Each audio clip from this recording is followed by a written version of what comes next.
So we went to Israel in 2020 in February, and we got back in early March. And, the whole coronavirus was hitting us at that time when we got back. We had church for 1 week, and then we had to shut down for a number of months. So we weren't able to give our Israel recap, and so here we are. We're going to do it by video. So I just have a few questions for you, Brian, and you can just answer. Great. What's the purpose of taking people to Israel? You've done this 4 times. You've gone 5. What's the purpose of taking people to Israel? That's a great question, because I think that really encompasses why we do these trips, obviously. And I think it really all started back to that first time that I did it, where I went out there on my own. And you had pulled me aside right before I left, and we prayed, and you said, Brian, when you go, right now you're reading the Bible in black and white, and when you actually get over there and you start seeing things, you're going to come back and be able to read the Bible in color. And that's always stayed with me. And so I had an amazing time that first trip, and it's hard to believe that was like 10 years ago. I wanted that experience shared among everybody. I think it's very important, because it's just such of who we are as Christians, Israel and the surrounding areas. And so that's why I want to go. I want people to get that experience of being able to see where did Christ go? Where did the prophets go? And to really be able to take that in and increase their spiritual walk. Yeah. Amen to that. A friend told me that who had gone. I hadn't gone by that point, but he told me that. And I've gone 4 times now myself, and I find that to be true. Let me add one other thing. We want to gain a head knowledge and better understanding of the Holy Land and the Word of God, and that has definitely come to life. But we also want people to be able to grow in their relationship with Christ and to know Him deeper, to love Him with more passion and fervor. And that's another purpose, I believe. And this will help. This can help. Absolutely. Okay, anything to add? No, I think, Good. I think that's really the purpose. Yeah. What does a typical Israel trip look like? I learned how to do these Israel trips from my mentor in high school and growing up, and he had been a dozen times. And so he had kind of developed this itinerary where we fly into Tel Aviv, and then we head north into Caesarea Galilee. We stay in Nazareth for a few nights, and then we make our way down to Jerusalem, and we make that kind of our home base for the last maybe week, 8 days sort of thing. And so I learned from him kind of this trip, and so we really don't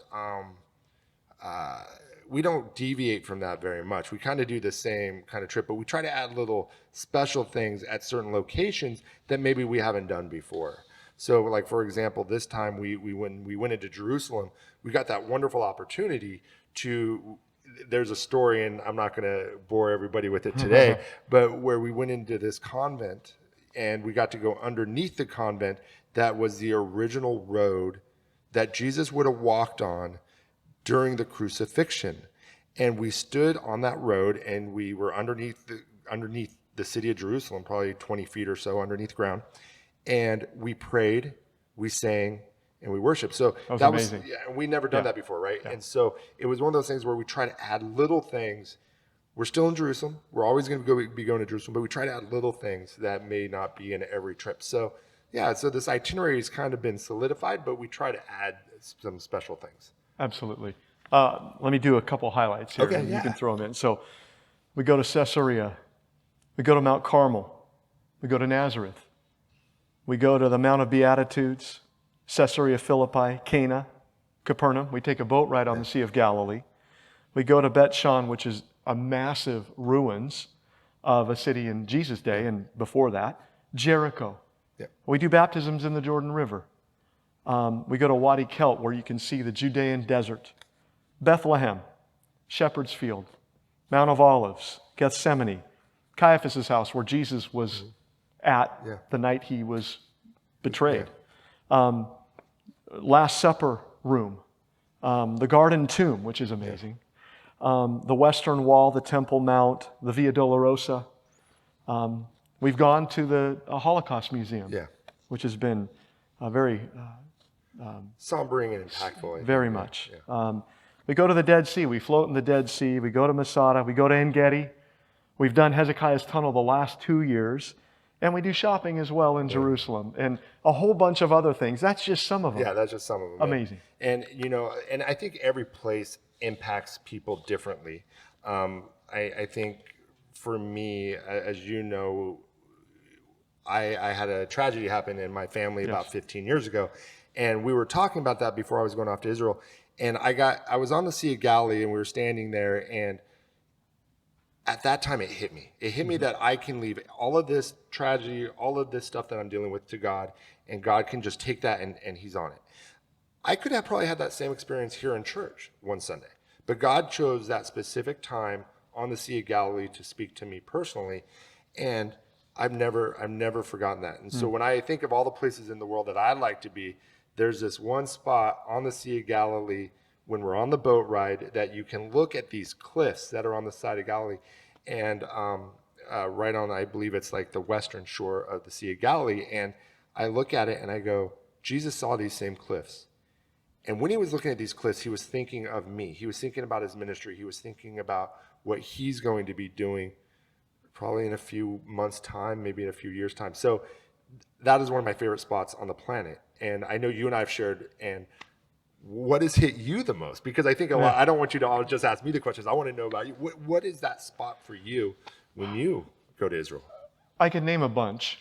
For me, the town of Capernaum is amazing. It's in ruins, but I mean, Jesus called Capernaum his hometown. He spent a lot of time there. Peter's house is there. The shore is right there. And we get to do a devotion right there on the shore, knowing that Jesus walked here, Peter walked here, John, James, and Andrew walked. I mean, Levi was there. And I mean, all the disciples were there, I'm sure. But it's an amazing place. And that captures my heart. But you mentioned one, this last trip, when we went down and in Jerusalem. Yeah. Jerusalem.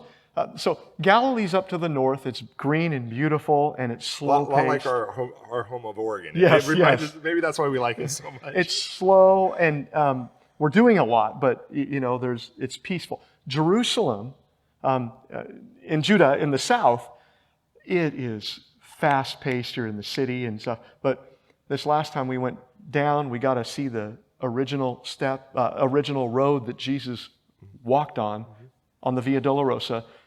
And Dick Powell said something that got me. He said, we prayed, we sang. Our guide had a great prayer there. But Dick Powell said, so Jesus would have bled on this road that we're walking on, that we're looking at right now. Oh, didn't that get you? It does get you. Oh, it got me. And it just makes you think, those kinds of things, when you're there, it captures your heart and it stays with you, And I've found that, So it kind of changes. I mean, yes, Galilee, right there by the Sea of Galilee, Capernaum specifically, amazing. And we've had great experiences there.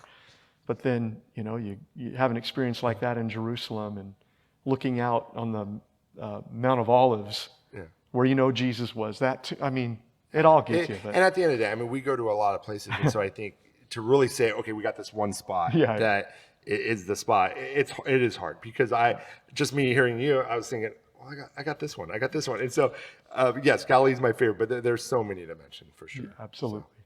So. Another question. What are the group dynamics like? Because we take groups mostly from our church. There were 2 people this last time that weren't from our church that you knew from Oregon that fit right in. Yeah. But what are the dynamics like? Because we don't all know each other when we go. Well, I think it's interesting. I'm going to say it's interesting. And not because people are going, oh, man, maybe people are arguing. No, that's not even it at all. I think it's interesting because you and I were talking earlier that you got an opportunity to go on this hike. Okay, so a group of them went when we were in En-Gedi. They went on this hike. And I was just not feeling it that day, right? Work was stressing me out. And you didn't know we were going on a longer hike. Yeah, and so and they did this thing. They went up to this waterfall, and it was just amazing. And so, but with that, I decided to stay back, and I stayed back with Dick Powell. Yeah. Now, how long have I been going to church here? Since 2007. We've been going here a while, so 13 years.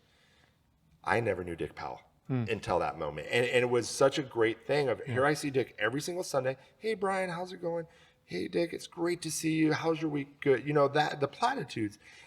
But I got to know Dick Powell. Yeah. So when you talk about group dynamics, it's not just other people from churches coming in. It's going, I'm actually getting to know people from my own church that I have known for years that maybe I didn't really know. Yeah, at a deeper level. Yeah, and I think that's part of the great. And Grant, we all get tired, we all get things, but because we're on a trip, that is more than just... In the Holy Land. Yeah, that's more than just a vacation.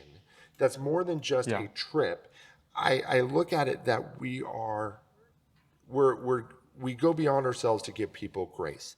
That we go beyond that to say, look, I get you're tired. I get things are going on. We give grace. And so I love the unity of these groups because I get to know people that are, it's just amazing that's what we talk about. And so you remember 4 years ago, I brought clients on this trip. They don't go to our church, and had breakfast with them yesterday. And you know what they said? They were talking about Israel. They were like, man, I remember we did this. And they were asking about our trip. And it was just neat that here was something that we're going to be able to share with other people. And so very excited about that.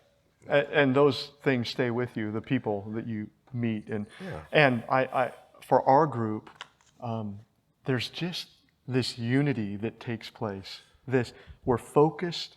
There's a few days where we're really tired, but there's a lot of grace. You know, we're going with the flow, and we've had to do that a number of times, and it's all good. But we're doing devotions every day. You know, we're singing together, we're praying together, and we're focused on Christ. Well, it's amazing, and it bonds us together. And you say, you know, we do devotions and things. I think that's what helps unify, where we're able to look through some of just traveling with people, right? I mean, I travel with my kids, and it's like, you know. So I think, you know, Billy Carver did a wonderful devotion this last time. Well, we all know Billy. He's been in this church since he was a little kid, right? And but I got to know Billy that he is a husband. He's a father. He's dealing with the same things that I dealt with at his age, and it was neat just being able to sit back, talk about our day, what hit him, and it surpasses everything else. It surpasses the oh man, I didn't really get to eat what I wanted to today. You know, and we're able to look through that. So that's what's really neat about that, is that I think through it all we're able to get past any sort of angst, and the unity is there beyond Israel. Yeah. So. Yeah, and we haven't been able to meet but a few times, and people are seeking each other out who went on that trip, got back in March. Yeah. But we haven't been able to see each other and talk about it. So I noticed that on Sunday. Yeah, it was cool. It's been neat.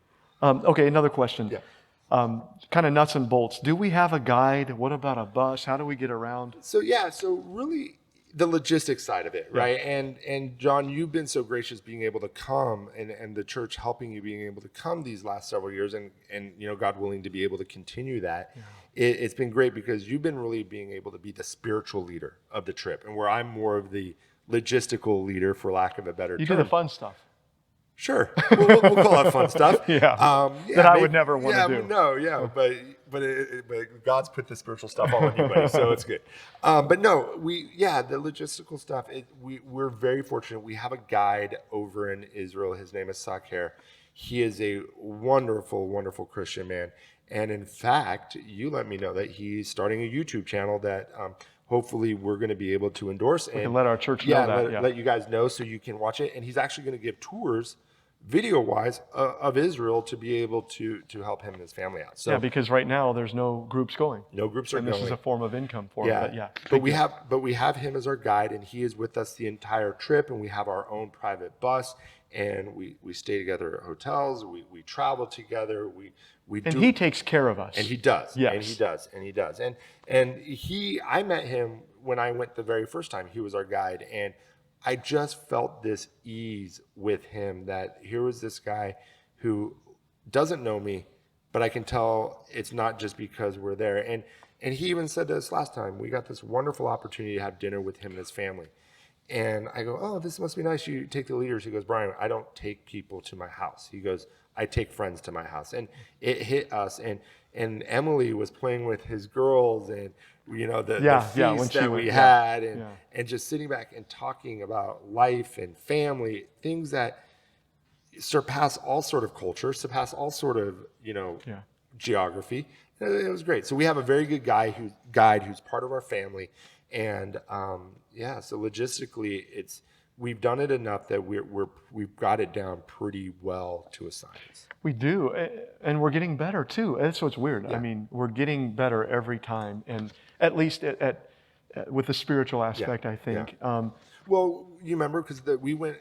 I think it was your first time, it was your first or second time. We're like, we really want to do something special. So what did we do? You and I created a book, a devotional Yes. book, and so not this time, but the time before is the first time we gave it out. And when you go on the trip, everybody gets a devotional notebook that shares every place we go. You can write notes in it. It has all the Bible verses. That was something that came out of that third trip, to be able to say, hey, maybe we should do something like this. And then we did it again last trip, and it's been good because people get like something they can take home of, wow, what did we do on this particular day? So little things that, we're trying to tweak that I think is really coming out better every trip. Absolutely. Our guide, Sakir, he's now a friend. Yes. Yeah. He is an Arab Christian. He was born in Bethlehem. And he lives in Nazareth. Yeah. So he's also, he goes, put those two together. And he goes, then I try to be like Christ, and it's amazing. So. Yeah, he's an incredible man, and he takes good care of us. All right. How much does a trip cost? What does that cover? Yeah, and we're going to go into a lot more of this because we are planning on going back. That, God willing, this weird world we're in, we get through it. We are planning on going back in 2022, depending on prices. So I can't tell you exactly how much it's going to cost because we got airline tickets and other things. So the cost covers the airline ticket. It does cover airline. Good job, John. And so it covers.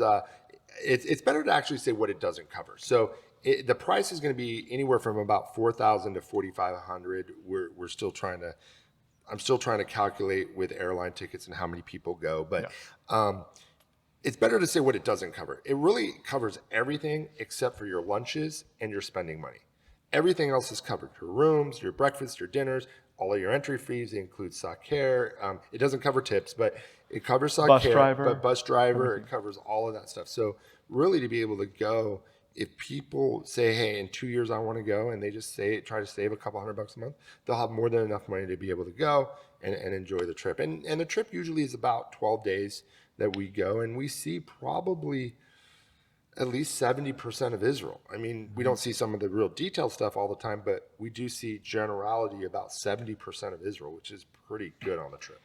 And this trip is long. I mean, I don't think it's long enough, but I mean, compared to other trips might be $1,000 less. Yeah. But they're 7 days. I've seen 7-day trips. These are way, our trip is it includes so very much for a lot of days. Well, and covers everything. And I've pretty seen much. some trips as high as $8,000, $9,000, and their itinerary is almost exactly like ours. And so I look at it as for what we do, we try to just get it down to the bare bones. So yeah, and you don't feel like we're being neglected at all. No, you feel blessed. Yeah.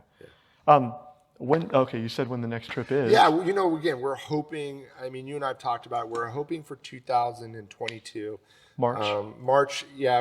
I think, this is where it's a God thing. And I want to share with you this God thing. So a couple of things. And you guys prayed for us so much while we were on this trip, the church body. Greatly appreciated. We went a little early this year compared to other years. We went. And it was colder. It was so much colder. It was so cold. The weather wasn't the best. But we went when it was a little colder. And but here's where God works. So we were actually supposed to stay at this other hotel while we were there. But me, being the logistical leader, forgot that it was a leap year. So we actually had to change hotels. And the hotel that we stayed at, let's just say it culturally different for us. Culturally different. Yeah. It wasn't a 5-star hotel. And so the hotel we were supposed to stay at, though, was actually where the group that brought COVID to Israel was staying, which means they would have been there the same exact time we were, which means we would have been stuck in Israel for an extra 2 weeks. And I don't know if you remember, but there was that little bit of a window in middle of March where the state didn't know what they were doing with COVID, and they were quarantining people coming out into San Francisco. We would have been quarantined for another 2 weeks when we would have landed. We probably wouldn't have been out of our homes or away from quarantine until the first part of April. We left 2 weeks earlier than we were going to. Had we waited one more week or two, we would have been stuck or we would have been quarantined. stuck, or we may have had to cancel the trip at the last minute. So, And that hotel, they had to shut down. they did. Yes. They did. So it was one of those things where this time we went the perfect in God's timing, which I think always we're like, because we debated on that. We're like, should we go this early? And we did, and it worked out to God's timing. So hopefully it's in God's timing that we're going to go in March next time. We're not exactly sure. But again, we're still processing it. We're still trying to see what's going on. And if we have to wait one more year and go in 2023, then we wait another year. But we'll see what happens. But we are definitely planning on going. I'm very, very thankful for the support for the church, and that this is a ministry that I've been able to get going. And I just really pray that if this is something you want to do, as always, call me.